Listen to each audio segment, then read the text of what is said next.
Okay, I know that you can barely contain yourself, Wade. Everybody, we're here for our Wednesday episode, and we just got a trailer drop, and the South by Southwest panel just happened, so we have the most information we've ever had about Season 2 of The Last of Us, premiering April 13th. Wade, like a kid in the back of the car seat explaining Pokemon to their parents, you are so ready to tell us about this panel here. You want to start with the trailer, I think, though. I want to talk about Charizard. No, yeah, I want to talk about the trailer because that's probably the biggest drop from the entire thing. And so we just watched the trailer together. And man, it's so good to finally be in the marketing push for season 2 of The Last of Us. After so much wondering, like we knew it was going to come out in the spring, but now it's upon us. So we're really excited about that. The trailer, Evan, what'd you think? Well, the trailer was great. Very moody, very eerie. And just like The Last of Us. Very true to the vibe. And they've definitely taken it to the next level. Yeah. They have. I'm so excited because here they've confirmed multiple things for season 2. And everybody, if you are not familiar with season 2, we're not going to spoil like all of the main plot beats or anything like that, but we are going to be mentioning some particular characters. And so if you're like concerned about that, you may want to hold off for a little bit. But they confirm that this is going to be a story about the Seraphites and the Wolves. We're going to talk a little bit about that later, but like just being able to see those depictions on screen in a trailer was like, yes, finally, we have some concrete information here. Yeah, we do, and it just gets you really hyped with the pacing and the tension and all the different situations that they're going to find themselves in. We get a little bit about some of our favorite characters, some of our favorite characters that are going to be in peril, and some of the most annoying enemies and villains in the game really do kind of come up here that we get to know. You mentioned who are the annoying Seraphites. Villains and enemies in the game for you, Evan? Well, okay. I'm so good, nothing ever gives me a problem. Yeah, even if you're on a 20-second audio delay on the stream, which we still can't figure out. That's the final boss. The real final boss is all the technical challenges that we encounter. In my life, it is. So there's two things that really stick out to me. Well, there's so many. Let's contain it to 3 with the trailer. Okay, so Seraphites confirmed. We get this kind of sickle that's going across this. It's like tree stump, and we meet the Seraphites, which are this cult that exists in the second game, and they're very creepy, and they do this whistling thing to communicate, and they shoot you with arrows, and they have poison and all these crazy things. So we're excited about the Seraphites there, but then they also have their kind of faction that they're fighting, the wolves, which are going to come into play. So we get to see the Seraphites and kind of their thing with their creepy cloaks, and then the wolves who are more organized, and they have their military helmets, and they're kind of driving around in these armored personnel carriers across the city. And so we got to see their first visualization of what these folks are going to look like that we know we're going to have a lot of conflict with. And I think when a trailer just nails the vibe of both of those kind of villainous or protagonistic groups, depending on your perspective, which we'll find out in the story in season 2, that gets me really hyped because I go, they get it. It's like the first time we saw the clickers and the bloaters and the previews in the first one, we went, okay, you've stewarded this well. We didn't have our original Sonic trailer release where everybody goes, oh no, what did you do? Isn't that the truth? Yeah, I think that's what excites me the most about this. I really wondered, because we know that part 2 of The Last of Us is going to be split into at least 2 seasons for the show. And so the question for me was, are they going to focus on one of these factions, or are they going to really, take a big chunk of the apple and go for both of them? So we've got the wolves and the Seraphites. And I really thought they were just going to show the wolves because we had not seen the Seraphites at all, at least to my knowledge, in the promo material. But here it's like, yeah, we're doing it. So it seems like they are really going to follow the structure of the game to a pretty good degree. Now, we'll see. It's also just 7 episodes. So how long are these episodes? How are they going to do this? But well, that's part of the fun of it, is even if we know the major plot beats, and assuming that they're going to stick to those in the show, which they have for the most part so far, and anything they subverted has, I think, been it's been grounded, pretty well done. Yeah. So we just don't know where they're going to pause, where they're going to pick back up, what we're going to see, what they may allude to versus what they show, and we don't know whether we're going to go linearly through everything or not. So whether you know everything that's going to happen and you've played the game 1,000 times, or you're watching this for the first time and season 2 is a complete surprise for you, they've done a good job letting us know everybody's going to be on their toes a little bit here. They have. There's a couple of things that I do think are worth mentioning. Here you've got Season 2 takes place 5 years after the events of Season 1, and you have Joel, Uncle Joel, holding Tommy and Maria's baby, who's now 5 years old, and Joel is explaining the world to the kid. And I think it's just really, really kind of cool and interesting because, again, we get to see the world through the eyes of somebody being taught by the protagonists, and that's one of the things that I'm really excited about. Like, what does it look like to be a part of this community of Jackson? Because we certainly get that in Season 1 a little bit, but now it's like, okay, what does it mean to grow up in this community? How does that change your security and vulnerabilities and stuff? Well, speaking of security, we had wondered maybe if you would be safe from the clickers because maybe they would freeze. Maybe the infected would freeze and get Bad stuck. news. And the trailer shows a clicker emerging with his frozen brain and kind of rushing out across the snow. So maybe even in freezing temperatures, life finds a way. That's the theme. We're not so safe. Well, speaking of, what brought you life from the panel? Because I didn't watch the panel, and I watched you were really excited about what I was really, really excited about it. I had to go back and rewatch certain segments, and I think that there are really kind of 3 arenas that I got excited about. First of all, I want to talk about the characters. So if I'm sitting in the back seat telling you about my action figures and my Pokemans, then I first want to tell you about the characters. Tell me about the characters. They first started about talking about Catherine O'Hara's character. And so the way that this panel was set up, you had all of the primary actors, as well as the showrunners, Craig and Neil, Craig Mazin and Neil Druckmann. And so you've got all the actors, Pedro, Bella, everybody. And Catherine was not there, but one of the first questions was, you all got to work with Catherine O'Hara.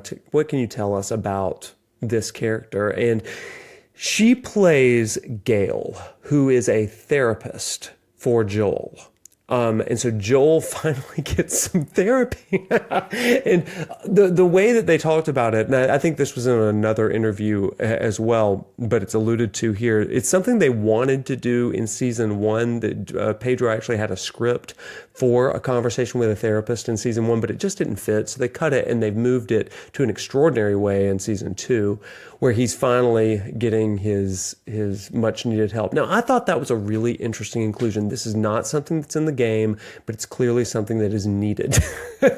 And so giving Joel some chance to process. And I'm wondering, how open and honest is he going to be with this therapist? That's my question, because the therapy does a good job of opening the door, but everybody has to decide if they're going to walk through it or not. So there's just a level of psychological and emotional tension there when it comes to Joel's character. Because in the game, we get to play as Joel, and he talks to himself a lot in the game. And so it's one of those things where you get a good understanding of who he is as a character, and they did a great job in the voice acting and in the writing to let you get to know what's going on in his internal world. In the show, we don't have as much time with Joel to hear these little comments in that way, so we kind of have to have these moments of broader exposition to get let into maybe what's going on in his psyche, and it sounds like we're going to kick it off with a bang. I think that's the thing that I'm really excited about, and really with Season 1, that's what I was excited about. I don't want to see the game just played out again. I really want to see this expansion and exploration of the characters, and to bring in a therapist, that would be so boring in a game, because it would just be like a really extended cutscene in a very cutscene heavy game. But this is a perfect venue for that, and also to get into some of the questions that we have. Like, what is he thinking about all of this? Is he realizing the consequence of his choice? In fact, some of the promo posters that have come out for the South by Southwest panel has Joel, Ellie, and Abby, who's new to Season 2, and part 2 of the game, I guess. It's got them all looking dauntingly at a different symbol, and it says every path has every choice has a cost or something like that. But it's interesting if you look at these posters. Joel is looking to the left, and Abby and Ellie are looking to the right, which kind of make you think his choice has been made, and Abby and Ellie's choices have yet to be made. Really cool interpretation of just the artistic, stylistic choices there. So every choice has a cost. I'm trying to think of the exact phrase, but it's something along those lines.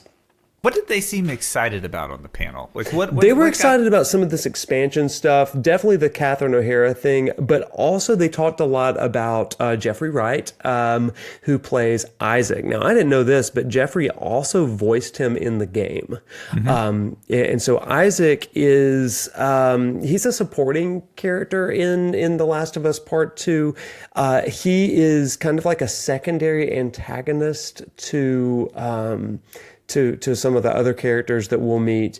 But he is the leader of the Wolves, which is the Washington Liberation Front. And they are at war or seeking war with the Seraphites, who we've already talked about, which is the Seraphites are a little bit more of a religious cult. So they talked about this guy and his role, but they were also very cryptic about it. But it was clear that they were really excited about him and his expanded role. Another character that they were particularly excited about, I cannot pronounce this name. I think it is Joe Pantoliano. He plays a character named Eugene. Eugene is mentioned in the game, but his story is not explored, very similar to like Frank with Bill and Frank. Okay.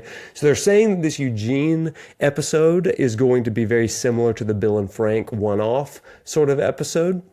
And it's going to show some dynamics about Joel, but also Dina, who we see briefly in season 1. She kind of spies or watches Ellie from afar in the Jackson settlement.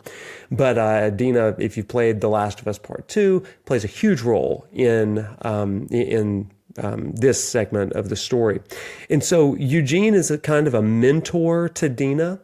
And in the game, he dies, but I don't know his fate in the season. Like he dies before the events of the game, but he appears to be alive in season 2, or at least a flashback or something like that. Anyway, he joins up with the Fireflies alongside Tommy in the game, and commits a lot of terror attacks around the Denver QZ quarantine zone. And so he becomes a patrolman, all that kind of stuff. They said that they're exploring his story and what it means for Joel and for other characters. And so I'm really excited. If they are saying this is our Bill and Frank episode for this season, then you know I'm in, because that episode was, bar none, my favorite. Well, I think it's safe to say that personally I am most excited about the things that aren't in the game. Yeah. I am excited about the cold opens. I'm excited about the areas of the story that they explore that are underdeveloped or just more background information in the game, because those are the new things for me. So that's where my curiosities lie. I'm curious about how they're going to tell the story, but because they work so closely with the creators of the game, there's a lot of things that they talk about. Hey, we wanted to find a way to put this in the game this way. We just couldn't do it. Technically it didn't fit, or it was going to break up the pacing, but we've got it ready for the show. And I think they started probably having a little bit even more of that in mind as the first game had gone well, and they knew that they were going to have a show. So I do wonder how much of the second game was kind of written around with the show in mind too. So I wonder if we're going to get some special parts that they said, this is a really great story that we want to tell. It doesn't fit in this section of the game. Let's save it and develop it further for the show. So that's just a personal thing, but I'm curious. It's interesting that you bring that up, because there were a lot of interviews that came out around the South by Southwest panel, even if it wasn't in the actual panel. And Craig and Neil were talking about in 2020 when they were first discussing, shall we do a TV show version of this. Neil brought Craig into Naughty Dog Studios and said, "Hey, do you want to see something cool?" And showed Neil a working version of The Last of Us Part 2 and started showing him different scenes before the release and stuff. It may have been 2019 now that I think about it, but it was before the release of the game. And Craig and Neil were just getting really, really hyped about this. And so Craig has been aware of Part 2 before we were. And so I'm curious how all of that plays into some of this. And are there discarded ideas? There are discarded ideas from Part 2, Craig has said, and Neil has said, that are going to be in season 2. So I think I'm with you. I'm really excited. This feels like a director's cut in some ways. Yeah. And, not to take away from the game by any means, but I am excited for the expanded lore. There were a couple of other things that I think are important of note. There are going to be much more infected in season 2 than in season 1. But Craig had the caveat. He said, "We were wary of including them all the time because I don't want them to feel like NPCs. It's not like he is really insistent that if we're going to include them, it's going to be for a reason. It's going to have some kind of storytelling capacity. So they have to feel grounded in what's happening with the characters, and they have to draw out things from the characters. I think that's really cool, really smart. They're going to fall. It's not going to cause them to be lumped in with a lot of traditional zombie-esque shows because their appearance really matters." Neil kind of spoke into that, and he said, one other thing we can confirm, you can see this in the trailer, is that Spores are returning. We knew that we wanted them because they were not in the first one, and we said it was because we didn't want anybody wearing masks, so we paid these actors so much money, you got to show their beautiful mugs. But Neil said that there had to be a dramatic reason for introducing them, and we feel like we've gotten it in season 2. So there's going to be a reason for the Spores to be out there versus season 1. So I think that's going to be cool. I don't know what that means. Well, I think it shows a lot of confidence in the story that they're telling. Yes. To say, we're going to withhold things to make sure that they're done appropriately. For those of you who are listening who aren't familiar, Neil, when he says Neil, he's talking about Neil Druckmann, who works for Naughty Dog Studios, who was the director for The Last of Us and The Last of Us Part 2. Right. And then Craig Mazin, who's the showrunner, who has done a bunch of other things. So those are Craig and Neil. We're talking to them like they're our friends. Maybe one day they'll come on the show. Craig and Neil, we'll see. We'll grab a cup of coffee. So I think that's one final thing that they mentioned, they did talk about the inclusion of the Seraphites and the Wolves, and they said, with these two factions, we wanted to really push the central question of who is the bad guy, which is certainly a message that you're going to get just with Joel in therapy, right? Am I the bad guy? That's what Dr. Gleason talked to us about a couple weeks ago.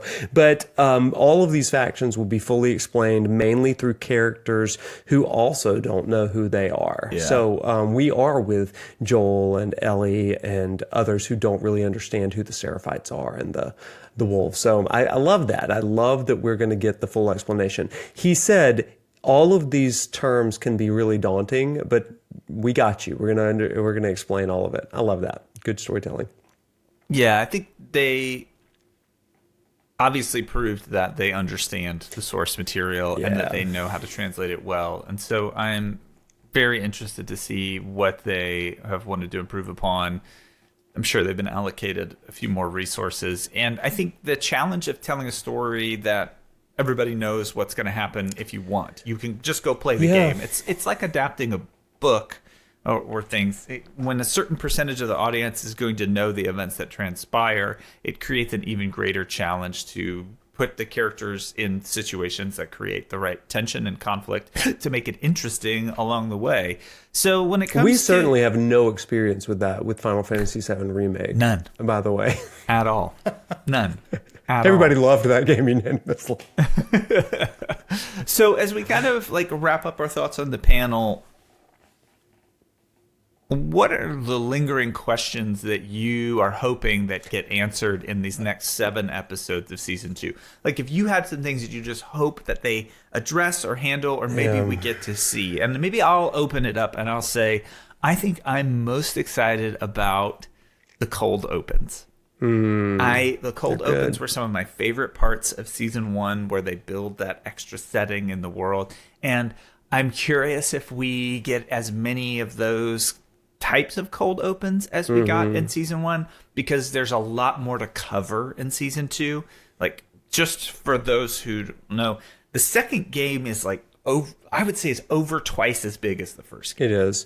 Like, it's huge. It's massive. So there's a lot more. And not just with story content, but with characters that you grow to care about. I would say easily there are double the number of characters, and the characters you've already come to know in part 1, they are emphasized and elaborated upon more in season 2. So you're really getting double the characters, and then even more about the original characters. So it's like so much to keep track of.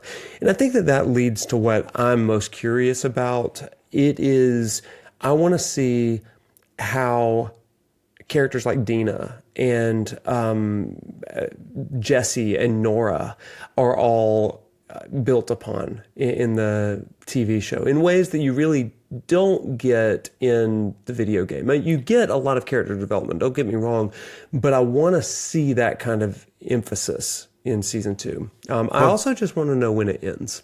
Like, I want to know what part of the game does it end. So that's the big curiosity. We have secret predictions that we'll never tell. That it's a little bet between the two of us. But you'll know if we're right.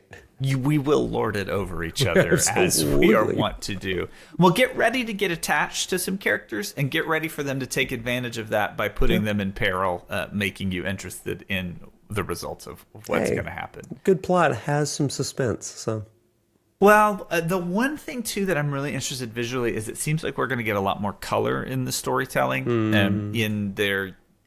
They use color as themes a little bit in the first season, but it's kind of this cool tone. But the trailer communicated that there are going to be a lot of kind of these big, stark moments. There's like flares and red lights and all this kind of... And then with this... it's iconic red in the game. And with the Seraphites are very...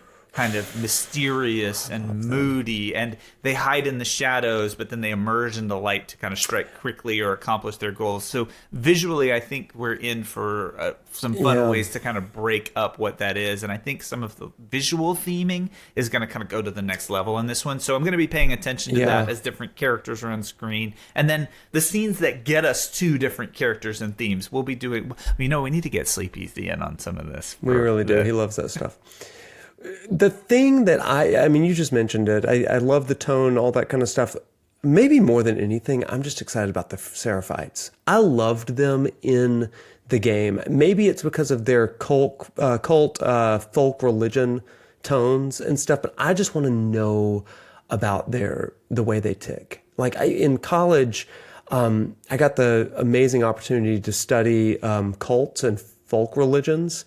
And so I just have a real interest in religious movements that garner a lot of following, a lot of devotion and power dynamics. I sound giddy over this really negative thing, but it's like I just find it incredibly fascinating. I think that's why I like Righteous Gemstones for another whole reason, because it's just the following sort of thing is so interesting. The Seraphites do it so well, because I think that with season 1, one of the most interesting episodes to me was the penultimate episode, when you have this religious group of cannibals and they're using the Bible and then they're consuming people, and it's like, oh my gosh, we're almost there. How would you give into that? And then it's all about power dynamics and the voice of the divine and all that stuff. So that's what I'm excited about with the Seraphites. I love it. So. Oh, it's great. Well, I think it's going to be here before we know it. So it's April 13th, timing. Baby. It's great timing. Well, anything else that you want to cover before we wrap up? Because I don't think I can talk about it too much more, because we have to finish season 1 then get ready. We do. So we are continuing with season 1. I think the last thing that I'll simply say is we are continuing with the same schedule through season 1. Season 2 comes out on April the 13th, which means on April the 14th, you'll get our first episode recap. That's right. We're turning it around in 12 hours or whatever. It's insane. It's going to be crazy, but it's only 7 episodes. We can do it. But stay tuned for that, and we will be playing through. I'll be playing through as best best as I can, season 2 or part 2 of The Last of Us up through the end of the season. Which is going to be wild because I don't know if they're going chronologically or if it matches up at all. But we're just going to have to make like 100 save files and label them based on our predictions of where and we think the show's going to stop. We have to play on easy as well and figure out that sound delay.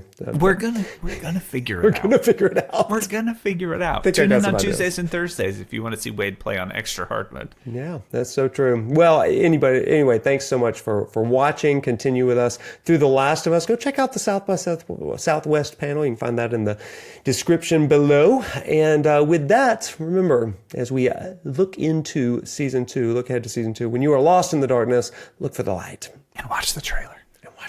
See you later.